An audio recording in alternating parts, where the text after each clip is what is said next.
Alright, pre-candidates, welcome to Educate. Today we'll be doing the igneous extrusive features. I strongly recommend that people have watched my previous video on igneous intrusions because the igneous extrusions, they come from igneous intrusions. These are the monoliths, the tors, the granite domes.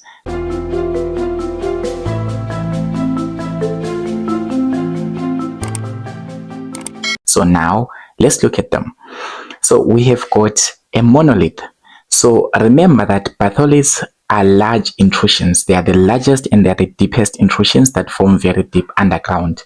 We have covered that in the previous video, whereby we have said that landform 3 is a batholith because it is very large. It is covering a large area. It is very deep. It is found very deep underground.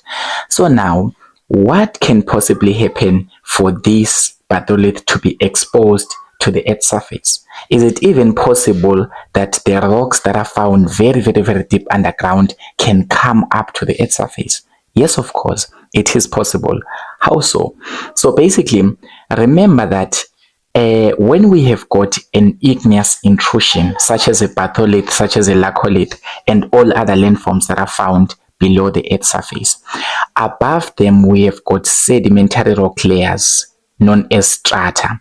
I introduced this perfectly and say that the layers of rock that you find above these igneous intrusions, they are known as strata. It's just the layers of horizontal layers of sedimentary rock.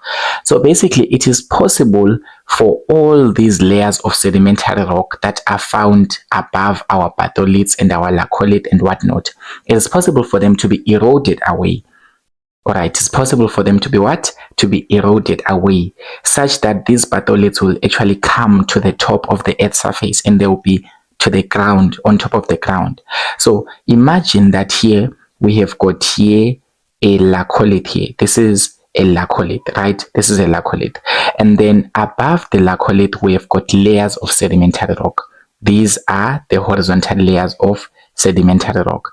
So there are processes of erosion such as weathering that can actually remove all these layers of sedimentary rock such that this laccolith will no longer be underground. It will be exposed on the earth's surface. We will be able to see it with our own eyes, but it came from underground. So basically, when these layers are eroded, we form a monolith.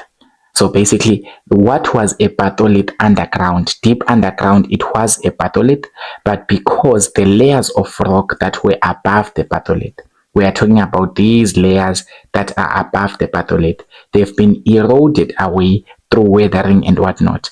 Okay, and then we now form a monolith.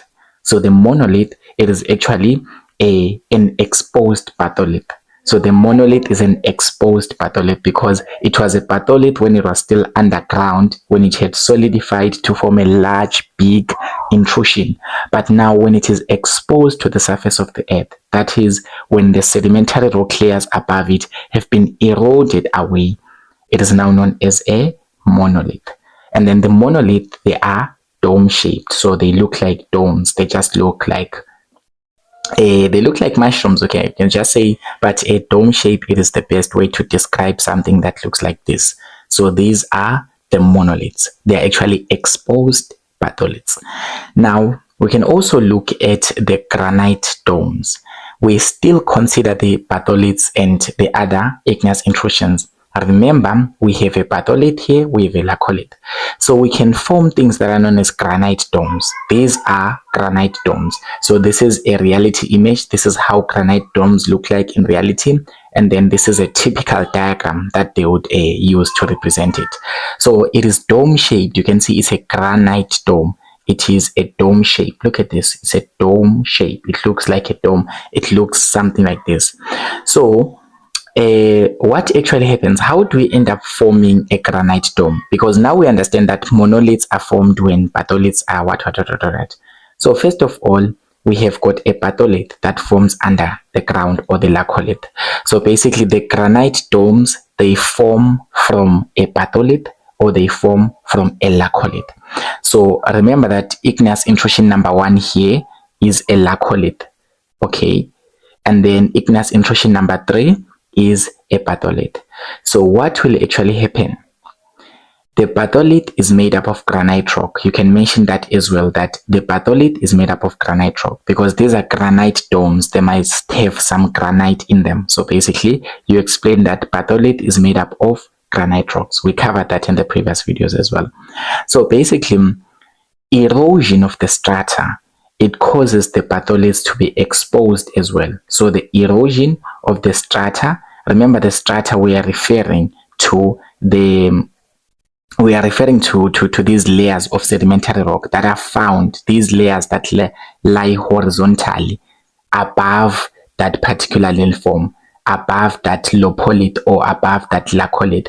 So they will be washed away, or they will be eroded away.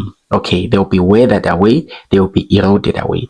So the erosion of this strata, it causes the batholiths or the laccoliths to be exposed. And then now when they're exposed to the earth surface, we can now see them, and then now they will now be exfoliated.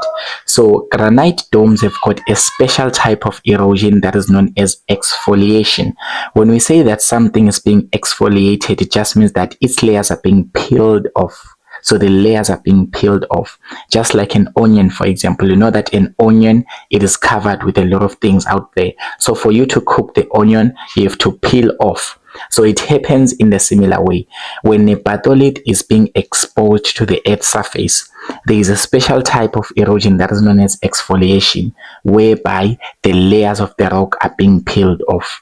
And when they are peeled off, it forms a granite dome. So now in this diagram, you must be able to see the peeling off that I'm talking about, because you can see that here, this is the granite dome here, and next to it you can see that there are rocks that are underneath. So these rocks have been peeled off from the granite. They've been just shredded off from the granite dome. So the granite dome, it is formed by a batholith or by a laccolith. So basically this laccolith, as it is found underground, when the layers above it, the strata above it, when it is eroded, it can be exposed to form a granite dome. But this only happens when the granite dome, when it has been peeled off through the process of exfoliation.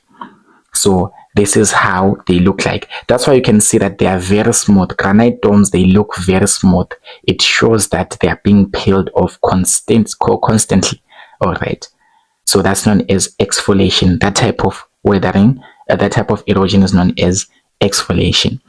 Now, the last igneous extrusive feature that we have, we say that they're extrusive because we're able to see them on Earth, right? They're outside. We say that last time we say that we've got intrusions because they are underground. So we have another one that are known as tores.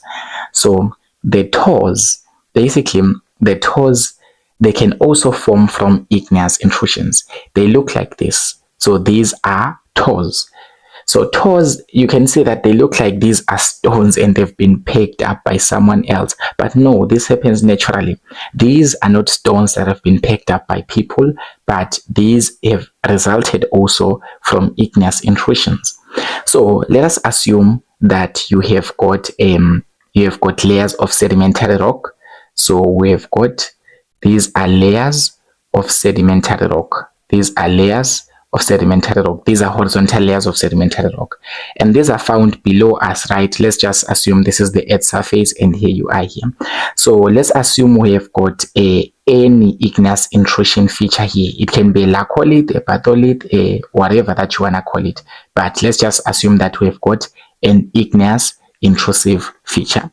So now let's explain the formation of tores. How do we end up having stones that look like they've been pecked by nature? All right, now the intrusive rocks, they form vertical and horizontal cracks and joints. So for the formation of tores, we start with an igneous intrusive feature, or we start with a rock that is found below the earth's surface, or that is found underground, grade 11s. All right, so this is the rock that we're talking about. This is the rock that we're talking about. It's an igneous intrusion because it's underground, right? It forms vertical and horizontal cracks. So it cracks up. So it cracks up due to forces.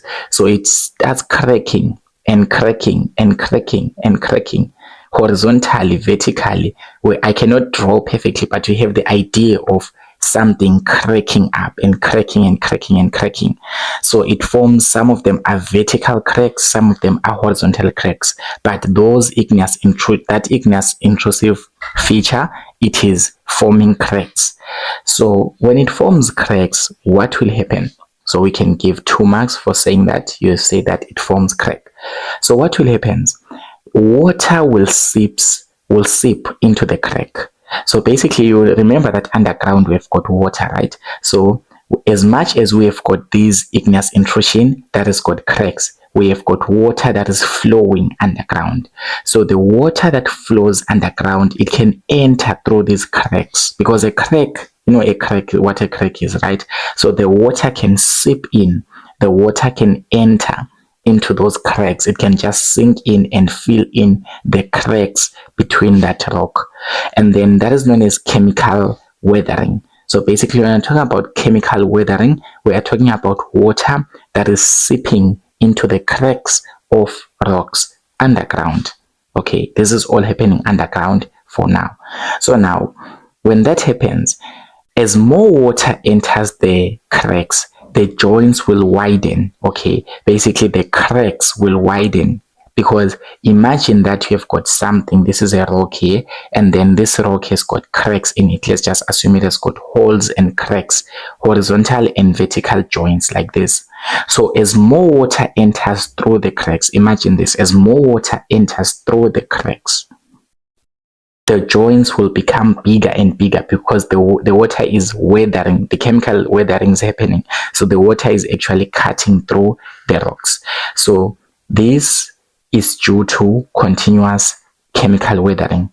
So the joints will become bigger and bigger. Those vertical joints, Toruguti, the rock was just cracked a bit, but because more water has entered, the more something enters, you can see it widens. So the joints will widen.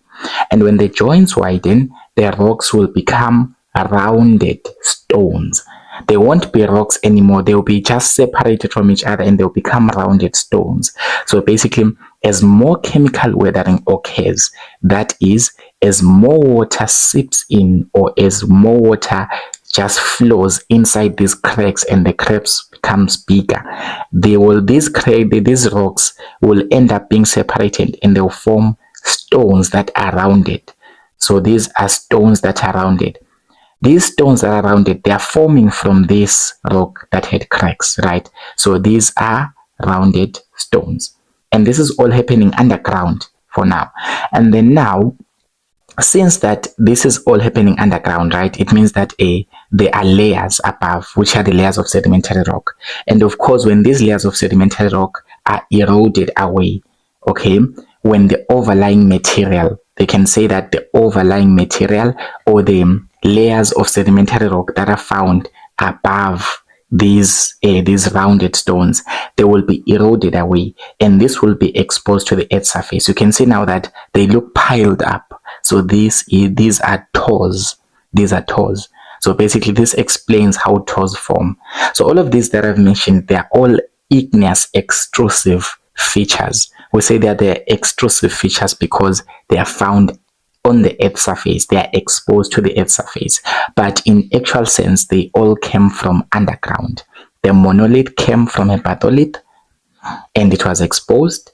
The granite dome also came from a batholith or a laccolith, and the tores, they came as a result of the igneous rocks that had cracks and joints. So whenever the question comes and say that which igneous extrusive feature forms on igneous rocks that have got cracks and joints, you say it's tores, because for us to have these perfectly rounded stones and that are packed on top of each other, this is due to those cracks. When water enters the cracks will become bigger. The cracks were small, the rocks were just cracked a bit, but when more water enters, the cracks will widen, grade 11s. You get me, right? So the cracks will do what? They will widen, and when they widen, that will be known as chemical weathering. And when that continues to happen, it will form rounded stones, and those rounded stones will be piled up on top of each other. And when that material that is on top, which is these layers of horizontal sedimentary rock, when they are washed away, these packed stones will be exposed to the earth's surface, and these are known as tores. So thank you, ladies and gentlemen, for watching this video. Don't forget to subscribe to the channel. Tell your friends to stay tuned.